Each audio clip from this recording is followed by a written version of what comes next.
Баткен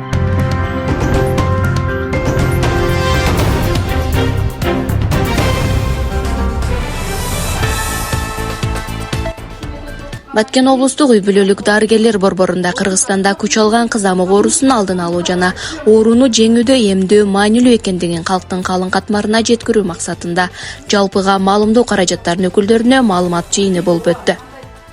Жыйында Баткен райондор аралык ооруларды алдын алуу жана санитардык эпидемиологиялык борбордун иммунологу Гүлмира Козубаева бүгүнкү күндө кызамык оорусуна каршы өтүп жаткан кошумча эмдөө жумалыгынын алкагында жүргүзүлүп жаткан иш-чаралар жана кызамык оорусу менен катталган статистика жөнүндө кеңири маалымат берди. Башташкандар бүгүнкү күндө жок эмес, катталып атат. Мына бизде Баткен облусунда былтыр 394 учур катталган болсо, быйыл мана 5 айдын ичинде эле 115 учур катталып атат. Булардын көпчүлүгү мына бизде Кадамжай районуна караштуу Үч Коргон айылында, ошондой эле Баткен районуна караштуу Карабак айылында өтө көп катталып атат.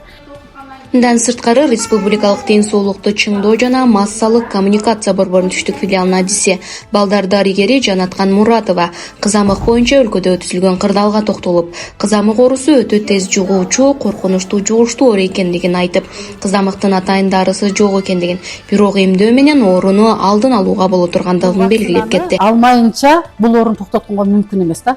Анткени бул кызамык оорусу токтобойт бул. Себеби дегенде бул кызамык оору мына балдарга календар профилактикс прививок деп жасайбыз да саламат сактоодо. Ошол 13 ооруга каршы вакцина жасаткандардын эң мындайча айтканда жугуштуусу болуп эсептелет да. Бул өтө жугуштуу да. Аба аркылуу чүчкүргөндө, жөтөлгөндө жугат. Ошондуктан буну биз абаны сатып ала албайбыз да. Өзүбүзчө башка жерде жүрө албайбыз. Аба баарыбыз үчүн бирдей. Ошон үчүн бул деген нерсе тез таркап кетет. Эгерде көбүнчө кайсыл жерде таркап кетиши мүмкүн? Садиктерде бала ооруп калып барып калган турган болсо, мектептерде болушу мүмкүн. Жалпы эле көп отурган ишканаларда да болуп калышы мүмкүн.